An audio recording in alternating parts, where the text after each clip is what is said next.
A sudden explosion tore through the rooftop, fire and smoke engulfing the air as I struggled beneath a steel beam crushing my leg. My lungs burned, vision blurry. But even through the chaos, I saw Sarah standing there frozen. Ethan yelling at her, "Sarah, we have to go. He's done for."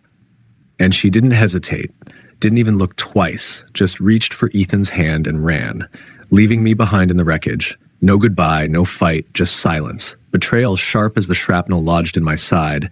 The roof buckled beneath me, flames licking higher, and all I could do was laugh, bitter and broken, because in my past life, it was different.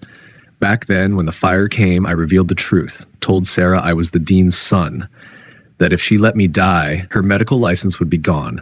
And just like that, Sarah chose me over Ethan, dragged me out while Ethan screamed, trapped and burning, his voice etched into my soul as he died for her.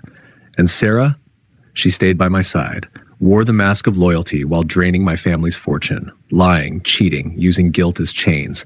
And when I finally broke, when I said I wanted out, Sarah locked me in the same lab, set it on fire, and as I screamed her name, she stood over me with cold eyes and whispered, Ryan, if you hadn't threatened me that day, Ethan would still be alive. You deserve this 100 times over. Her face, the last thing I saw before the fire, swallowed me whole. But death wasn't the end, because I opened my eyes again on the very same day of the rooftop explosion. Alive, whole, young, and filled with fury. And this time I said nothing. No warnings, no confessions, just silence. Watching Sarah move through the hospital halls like a queen, her fake smile plastered on as Ethan followed behind, hand brushing hers when they thought no one saw. I saw everything now. The way Ethan lingered when Sarah laughed, the way Sarah flinched when I mentioned the rooftop. It was all happening again, but not this time. This time I didn't step onto that roof. I watched from the stairwell as the blast shook the sky, saw Sarah scream Ethan's name in panic, not mine. And when she didn't find me, she broke down crying, not from fear, but from confusion. Where is he? He should have been here. And Ethan clenched his jaw, muttering, "He's on to us." And that's when I knew. The past wasn't a mistake. It was a message. And this time I would make them pay. Sarah still played the sweet girlfriend by day, coming to my room with home-cooked meals, calling me babe with practiced affection. But every word was a dagger. And Ethan, he smiled too easily now, too confident, always asking what I was doing, where I was going, like he expected me to walk right into their trap again, but I didn't. I smiled back, nodded, and planned. I started spending more time with Aaliyah, the quiet intern from neurology, the one who always looked away when Sarah was near, who once told me softly, "You deserve someone who chooses you," her voice trembling as if she knew the storm beneath my skin. Aaliyah had always been there, unnoticed, watching, and now she was the only one who didn't look at me like a pawn. The more time I spent with Aaliyah, the more Sarah's mask cracked. "You're always with her now," Sarah snapped one night, eyes narrowing. "She's just an intern," and I laughed, cold and low. So was I once. Ethan cornered me days later, eyes blazing. "Stay away from Aaliyah." And when I asked why, he said nothing, just walked away. But the look in his eyes screamed history, and I realized Aaliyah had once been his toy too, discarded and forgotten, another casualty of Sarah and Ethan's games, but not anymore. Not under my watch. I dug deeper, uncovered messages, secrets, photos, proof of their betrayal, of Ethan transferring hospital funds to a dummy account in Sarah's name, of Sarah planting rumors about Aaliyah to get her suspended. Everything clicked, and I leaked it all anonymously. The boardroom exploded into chaos, Sarah sobbing, Ethan screaming, and when the dean asked who exposed them, I stayed quiet. Only Aaliyah knew, her eyes wide as she whispered, "Ryan, was it you?" And I said nothing, just walked past the ruins of their empire. Sarah caught me outside, mascara running down her face. Please, Ryan, it wasn't supposed to be like this. Ethan made me do it." And from behind her, Ethan snarled, "You think you're better than us now? You're still the same weak little intern, just lucky this time." And I looked them both in the eye, years of rage and betrayal crashing like thunder, and whispered, "No, I'm not lucky, I'm just done." I walked past them without turning back, Aaliyah waiting for me at the gates, her hand reaching for mine, and for the first time I felt peace. Not revenge, not justice, just release. And as we walked away, I heard Sarah scream my name, raw and desperate, the same name she once left to die in flames. But I never looked back, because the fire didn't kill me. It freed me. But the story didn't end there, because Sarah didn't disappear. No, she became a shadow, appearing at my new shifts, sending me emails from untraceable accounts, gifts with no names, and once, a torn photo of Alia and me with the word mine written in red across it. And that's when I knew. Sarah wasn't just broken, she was dangerous. And Ethan? He wasn't gone either. He was working at another hospital nearby, climbing the ladder again. I heard whispers. He'd changed his name, forged new credentials, and Sarah? She followed, still pretending to love him.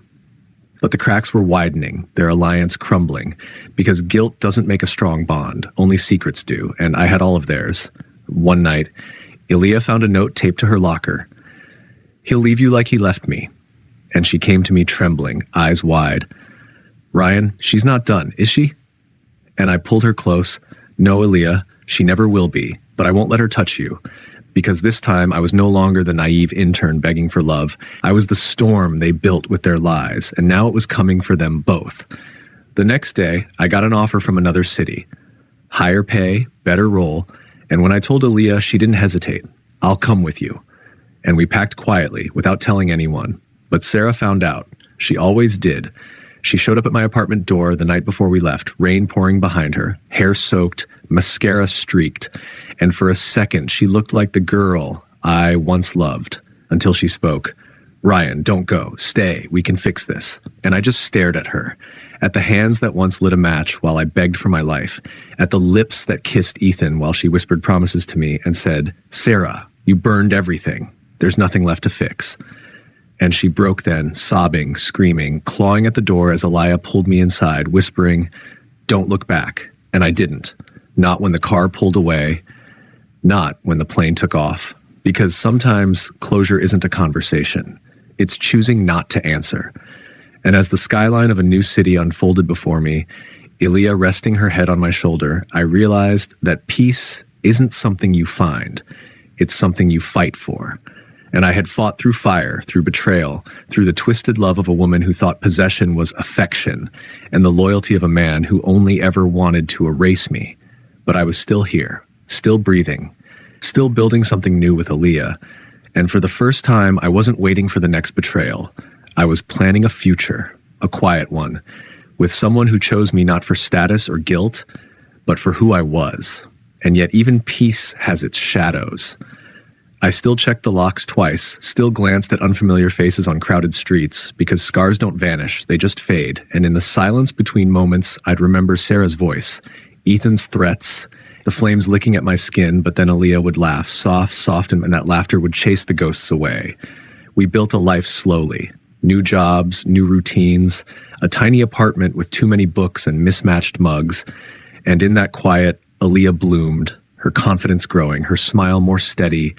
And one day she stood in the doorway, holding a pregnancy test with shaking hands, whispering my name like it was the only truth that mattered. And I froze. Not out of fear, but awe, because in that moment, everything felt real. Everything felt deserved. I held her, promised her we'd make this work, no matter what. But shadows don't fade just because you run. And one evening, as we walked home from a late dinner, a car rolled up beside us, black, tinted, silent, and a single envelope slid out the window before it sped off. Inside was a single sheet of paper, a hospital scan, Elia's name circled in red, and beneath it, the words, "You don't deserve this happiness."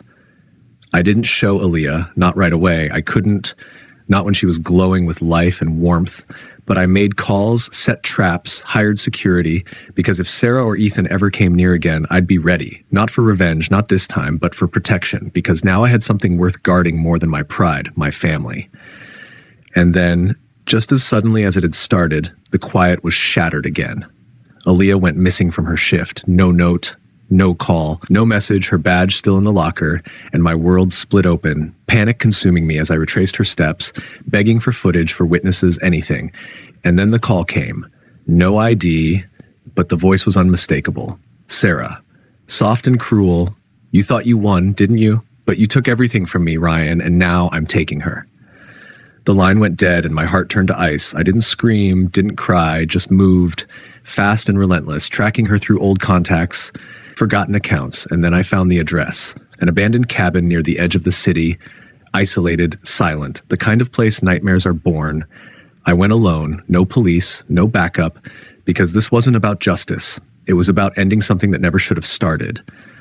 I burst through the door, calling Aaliyah's name, and there she was, tied, gagged, terrified, but alive. And Sarah, she stood behind her with a scalpel, hands shaking, mascara smeared, eyes wild. "I loved you, Ryan." "I still love you," she whispered, and I stepped forward slowly, hands raised.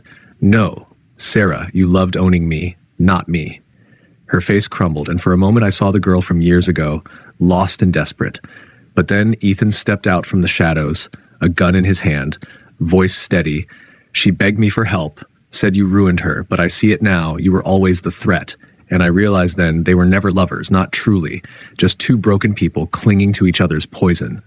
I stepped between them and Aaliyah, voice calm, then ended Ethan, pull the trigger. And he hesitated for the first time. He hesitated. Because in his eyes, he saw no fear, just resolve. And in that heartbeat, Aaliyah kicked the chair beneath her, hitting Sarah's leg, the scalpel falling, chaos erupting. And I lunged, disarming Ethan, the gun skidding across the floor. And when the dust settled, Sarah lay sobbing, Ethan unconscious, Aaliyah in my arms, whispering, "You came for me." And I held her tighter. I always will. The police arrived minutes later. I'd called before entering, just in case. And as the sirens wailed and the past was cuffed and dragged away, I finally felt it. Closure. Not in blood or pain, but in survival, in choosing love over revenge, life over fear. And months passed, seasons turned, our baby was born in a storm of light and joy, and I named her Hope, because that's what Aaliyah gave me, what I fought for, what I almost lost. And every time I looked into her eyes, I remembered the fire, the betrayal, the screams, but also the strength, the second chance, the woman who stood by me even when the world burned. And I knew then, beyond any doubt, that this life, this peace, wasn't luck, it was earned.